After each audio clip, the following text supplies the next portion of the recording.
Hello everyone, in this video we'll be discussing part 3 of chapter 4 history, which is thinkers, beliefs and buildings. So the topic which we have to start is stupas. So by now all of you will be familiar with the term stupa. These are basically mound-like structures which have some sort of a religious significance. तो अब ये जो idea है of erecting stupas, this did not come with Buddhism, which is to say that the practice of erecting stupas was pre-Buddhist. However, they came to be associated with Buddhism. So from earlier times, people regarded certain places as sacred. इन जगहों को चैत्यास बोला जाता था, which has been derived from the word चिता, which means funeral pyre. तो चैत्यास इसलिए because these places used to consist of bodily remains of people. Particularly in the case of Buddhism, these used to contain bodily remains of Buddha.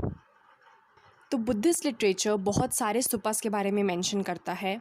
ये बनाए जाते थे in certain places which are extremely significant in the Buddhist tradition. For example, the places like where Buddha was born, for example Lumbini, then where he attained enlightenment, which is Bodh Gaya, then where he delivered his first sermon, which is Sarnath, and where he attained Nirvana, which is Kushinagar. So the question we encounter here is that ये stupas बनाए क्यों जाते थे? Why were they built? This is because these stupas, they are venerated as symbols of Buddha and Buddhism. वो इसलिए because these stupas contain the relics of Buddha, that is उनके bodily remains or the objects which were used by him, because in mound-like structures में all these things are buried. That is why these are regarded as symbols of Buddha and Buddhism. There is an important text which is Ashoka Vadan, that is the narrative of Ashok, जिसमें अशोक की life के बारे में लिखा गया है. तो ये जो टेक्स्ट है मेंशन करता है that king Ashok distributed portions of Buddha's relics to every important town and ordered construction of stupas. तो जो भी इम्पॉर्टेंट टाउन्स हैं लाइक सांची, सारनाथ एट्सेट्रा, यहाँ पे इन रेलिक्स को डिस्ट्रीब्यूट किया गया था एंड देन स्तूपा की कंस्ट्रक्शन करवाई गई थी.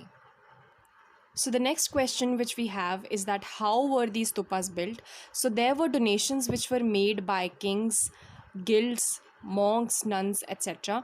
And इसके बारे में हमें पता चलता है from inscriptions which were found on the railings or the pillars of these stupas. अब now let's discuss the structure of stupa. तो इनिशियली तो सिर्फ एक सेमी सर्कुलर स्ट्रक्चर बना दिया जाता था. However, with time changes came and the structure of stupa became complex. तो सबसे पहले ये जो सेमी सर्कुलर स्ट्रक्चर है, this is called the anda, and इसके ऊपर there is a balcony which is made which is called harmika. तो ये जो हर्मिका है it depicts the abode of gods, that is जहाँ पे गॉड रहते हैं. From this harmika there is a mast which is rising, that is a pole like structure which is known as yashti, which is then surmounted bye छतरी और umbrella. अब इस mount के चारों तरफ there is a railing which depicts कि ये जो sacred place है this is separated from the world which is outside, that is the material world. तो अब कई जगहों पे ये जो रेलिंग्स होती थी ये बहुत ही ज़्यादा सिंपल होती थी, फॉर एग्जांपल एक वुडन फेंस की तरह. However there were certain places like the Sanchi stupa जहाँ पे ये रेलिंग्स बहुत ही ज़्यादा इलेबोरेट होती थी. तो at the 4 cardinal points which is these points, यहाँ पे this is not the harmika but the railing, क्योंकि रेलिंग चारों तरफ से सराउंडेड होती है. So there were 4 cardinal points जहाँ पे देयर वर गेटवेज. तो for example this was the eastern gateway, this was the western gateway. Eastern gateway के बारे में हमने सांची स्तूपा में भी पढ़ा था, where Europeans were trying to take away the eastern gateway of Sanchi stupa. तो worshippers use to enter from the eastern gateway and then वो क्लॉकवाइज डायरेक्शन में घूमते थे अराउंड द माउंड. तो अब since we have taken a brief idea कि स्तूपा होता कैसा था, let's discuss about one famous stupa which is the stupa of Amravati. तो अब सांची के केस में वी डिस्कस्ड कि सांची स्तूपा की प्रेजर्वेशन काफ़ी हद तक हो पाई थी because of various factors. However in case of Amaravati this was not the case. तो Amaravati is a place in Andhra Pradesh. तो अमरावती का जो स्तूपा है ऐसा माना जाता है that it was one of the largest stupa ever built. However आज की डेट में it is a ruined Buddhist monument because उसकी प्रेजर्वेशन नहीं की गई थी जिस तरह से सांची स्तूपा की गई थी. So there are a number of reasons why stupas or monuments are destroyed. First is the ravages of time, that is with time उनकी condition deteriorate होती चली जाती है. Then another reason is theft. Another reason is carelessness of common people as well as officials, and then sometimes important structures are taken away by the officials. For example, in the case of Sanchi, we studied how Europeans wanted to take away the eastern gateway of Sanchi. तो अमरावती स्तूपा के case में there are certain instances which show कि there was lack of preservation. First, so there was a local Raja in the year 1796. So he stumbled upon the ruins of Amravati. So instead of preserving the monument, he decided to use the stone. Then, after some years, there was this official called Colin Mackenzie. He was a British official and he visited the site. तो इन्हें काफ़ी ज़्यादा pieces मिले of sculptures and उन्होंने reports भी लिखी उसके बारे में. However, his reports remained unpublished. तो 1854 में there was this official who was Walter Elliot. He was the commissioner of Guntur. So he took some sculpture panels to Madras. तो इन्हें कुछ western gateway के remains भी मिले and he was the one who came to the conclusion that the structure at Amravati was one of the largest Buddhist stupas to be ever built. Then 1850s से there was a trend which was seen कि काफ़ी सारे pieces या काफ़ी सारे slabs लेके जाए जाते थे of Amravati to different places. For example, some pieces were taken to the Asiatic Society of Bengal, some were taken to the India office in Madras, etc. तो because of things like these, जो स्तूपा थी उसकी preservation नहीं की जा सकी. It was only when H. Cole pointed out that in situ preservation of monuments is extremely important. This means monuments की preservation करना in their original location. That is on the spot preservation. तो इनकी जो plea थी that monuments को वहीं preserve किया जाए जहाँ पे वो मिले हैं एंड उनके पीसेस या पार्ट्स को दूसरी जगहों पे ना लेके जाया जाए. In the case of Amaravati his plea was not accepted. However Sanchi के केस में his idea was taken into consideration because of which the stupa at Sanchi could be preserved. So because of all these reasons जो अमरावती का स्तूपा है वो आज हमारे पास intact नहीं है. There is only a little mound like structure जो रह गया है. तो because of lack of preservation we can see कि जो स्ट्रक्चर लार्जेस्ट बुद्ध स्तूपा हो सकता था that is only a little mound today. Now coming on to the next topic which is sculpture. So in the beginning of the chapter हमने देखा था that sculptures are an important part to understand history और historical events. तो अब इन sculptures में या मूर्तियों में होता क्या है? First there are depictions of stories or scenes from scriptures, Jatakas etc. तो वी हैव डिस्कस्ड कि जातक्स में स्टोरीज़ लिखी जाती थी. Then there were various stories in scriptures as well. तो उन सब को एक विजुअल रिप्रेजेंटेशन दी जाती थी in the form of sculptures. अब स्कल्पचर को हम आइसोलेशन में समझ नहीं सकते. Therefore we need certain corroborative materials, for example textual evidences, जिससे हम उन स्कल्पचर्स को समझ सकें. Now in the case of Buddhist tradition कई textual evidences हैं. For example hagiographies जिनके बारे में हमने पहले पढ़ा था, through which historians understand different Buddhist sculptures. अब one thing to note is that Buddha को usually human form में नहीं दिखाया जाता था. इनको रिप्रेजेंट करने के लिए there were a lot of symbols which were used. For example empty seat denote करता था the state of meditation of Buddha. Then stupa denote करता था Mahaparinibbana which is nirvana. And a wheel used to represent the first sermon which was given by Buddha at Sarnath. तो अब हमें ये पता कैसे चला कि किस इवेंट को कौन सा सिंबल डिनोट करता है? This is by way of textual evidences like hagiographies. Lastly ये जो डिपिक्शन इन स्कल्पचर्स थी this was not only limited to Buddhism. There were other popular traditions as well. For example एक sculpture है which is known as Shalabhanjika which when literally translated means breaking a branch from the sal tree. तो अब this particular depiction is not related to the Buddhist tradition. तो शाल भंजिका is considered as an auspicious symbol. So initially, this had nothing to do with the Buddhist tradition. However, we see the depictions of Shalbhanjika in various stupas. So this goes on to say कि धीरे धीरे अलग अलग traditions में there was intermingling. Another important point is that sculptures में there were depictions of animals. अब कई बार ये एनिमल्स रिप्रेजेंट करते थे human attributes. For example elephants used to symbolise wisdom and strength. Another example of a popular tradition which the book mentions is that of Gaj Lakshmi. So Gaj Lakshmi is the sculpture of a woman surrounded by lotuses and elephants. तो इन्हें माना जाता है as the goddess of good fortune, and कई historians ये भी मानते हैं that this sculpture represents Maya, who is the mother of Buddha. So this is all about sculpture. Now let's move on to the next topic, which is new religious traditions. तो अब जो early Buddhist tradition था उसमें there was great importance which was attached to self effort. That is self effort to attain nirvana. That is salvation पाने के लिए one has to work himself. तो गौतम बुद्ध ने भी जब निर्वाण अचीव किया था that was because of his own efforts and not because of any other person. However, with time एक नया आइडिया डेवलप हुआ, the idea of a savior, that is one who would ensure salvation. अब ज़्यादा importance self effort को नहीं दी जाती थी and certain people regarded as saviors emerged. इनको कहा जाता था बोधिसत्व. अब जो ये लोग थे इनके पास इतनी नॉलेज थी that they could easily attain निर्वाण.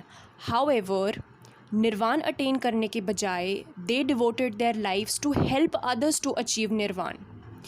So this means that these people kind of became the teachers or a link between a person and nirvana. तो धीरे धीरे they came to be worshipped. So there was worship of Buddha and there was worship of these Bodhisattva, and this was an important element of this new tradition. और ये जो नया tradition आया, this came to be known as Mahayana, which when literally translated means the great vehicle. जो महायान के followers थे, they regarded the others, that is those who followed the older traditions, as Hinayans. However, जो older tradition को follow करते थे वो लोग खुद को हिनयान नहीं कहते थे. They use to call themselves as Theravadins, that is people who followed path of the old respected teachers known as Theras. So the new tradition which came into being was the Mahayana, the greater vehicle, and the older tradition was the Hinayana, which is the lesser vehicle, or you can say the Theravadis. तो अब ये जो idea of saviour था, this was not limited to the Buddhist tradition. बहुत सारे अलग अलग traditions में भी this idea of saviour emerged. तो अब हिंदुइज़्म के अंदर ही there were a lot of different traditions which came into existence. For example we have Vaishnavism, जिसमें जो प्रिंसिपल डीटी हैं that is lord Vishnu. Then we have Shaivism, जिसमें जो प्रिंसिपल डीटी हैं दैट इज़ लॉर्ड शिव. तो इन ट्रेडिशंस में there was bhakti और वर्शिप ऑफ अ सिंगल और a chosen deity. But within these traditions also small cults emerged. For example, in case of Vaishnavism, बहुत सारे छोटे छोटे cults came into existence around the various avatars or incarnations of Lord Vishnu. तो जैसे भगवान विष्णु के 10 अवतार माने जाते हैं, तो हर एक अवतार को फॉलो करने वाले जो लोग हैं they form a particular tradition. तो डिफरेंट पार्ट्स ऑफ कंट्री में different avatars are popular and हर एरिया में किसी एक अवतार को ज़्यादा इम्पोर्टेंस दी जाती है. अब ये जो डीटीज़ को वर्शिप किया जाता था इनके लिए भी स्कल्पचर बनाए जाते थे. हाउएवर हर केस में इनको ह्यूमन फॉर्म में नहीं दिखाया जाता था. फॉर एग्जांपल बुद्धिज़्म के केस में हमने देखा सारे स्कल्पचर्स गौतम बुद्ध की ह्यूमन फॉर्म नहीं थी. There were different symbols which were used to represent the god. For example in case of lord Shiva, linga was the representative symbol. तो अब इन नए ट्रेडिशंस को समझने के लिए भी हमने काफ़ी सारे टेक्सचुअल रेफरेंसेस देखे हैं. For example Puranas which are compiled by Brahmans. तो पुराण्स मेंशन करते हैं about different stories about gods and goddesses which are written in simple Sanskrit form, जिसकी वजह से हमें इन ट्रेडिशंस के बारे में पता चलता है. तो अब अराउंड दीज टाइम्स जब ये ट्रेडिशंस डेवलप होने लग गए, people started building temples because वो अब एक पर्टिकुलर डीटी को वर्शिप करने लग गए थे जिनके वो स्कल्पचर्स बनाते थे, that is idol worship came into existence. तो जो अर्ली टेम्पल्स थे दे वर नोन एज गर्भगृह, जो यूजुअली एक स्क्वायर स्ट्रक्चर होता था with only one door to enter. But धीरे धीरे tall and complex structures came into existence which were known as shikhars. So they were basically constructed over a small shrine. तो छोटी shrines होती थी जिसके ऊपर ही tall और complex structures were built, and the walls of these temples they were decorated by sculptures. One unique feature of these early temples was that there were artificial caves. That is, caves में there were sculptures which were made by carving huge rocks. One example of this is that King Ashok ordered the construction of an artificial cave in the 3rd century BCE for people belonging to the Jivika sect. So now let's move on to the last topic. So the last topic which we have is, can we see everything? That is, past के बारे में क्या हमें सब कुछ पता है? Do we have enough material to reconstruct each and every practice और event that took place in the past? So the first thing which we have to see is that there is a very limited material which is available. तो जैसे हमने अमरावती के स्तूपा के case में देखा that the stupa today no longer exist because of lack of preservation. तो ऐसे ही there are a lot of sculptures, a lot of monuments, a lot of textual evidences which are destroyed by the ravages of time or because of the carelessness of people or a number of factors. तो history को reconstruct करने के लिए हमारे पास बहुत ही limited material है। Further जो limited material है उसको समझ पाना भी एक बहुत ही ज़्यादा टफ काम है। तो initially European scholars they try to understand these sculptures which were found, obviously because उनके पास कोई कॉन्टेक्स्ट नहीं था इन स्कल्पचर्स को समझने के लिए, so they could not understand what these sculptures were trying to depict. So the method which they used to understand these sculptures was comparison with sculptures of ancient Greek. However, this was obviously not useful because of the stark difference of context of these sculptures. तो कई cases में तो this technique of comparison was an absolute failure. However there were exceptions as well. For example in the case of Indo Greeks जिनके बारे में we have already studied. तो Indo Greeks का जो आर्किटेक्चर है that is somewhat similar to that of ancient Greece. तो उनकी reconstruction के लिए this method of comparison prove to be helpful. Another important strategy which was devised in order to understand these monuments, sculptures or traditions was to associate them with some textual traditions. तो जो material text में लिखा गया है उसके साथ corroborate करके इन sculptures को समझने की कोशिश की गई है. However still there are a lot of matters जिस पे जो हिस्टोरियंस हैं उनका जो ओपिनियन है that is divided as there is lack of clarity on various topics. तो जो भी हमने इस चैप्टर में देखा है या फॉर दैट मैटर बाकी चैप्टर्स में भी देखा है that is merely the glimpse of what actually existed in the past. So this is all for this chapter. Thank you so much for watching.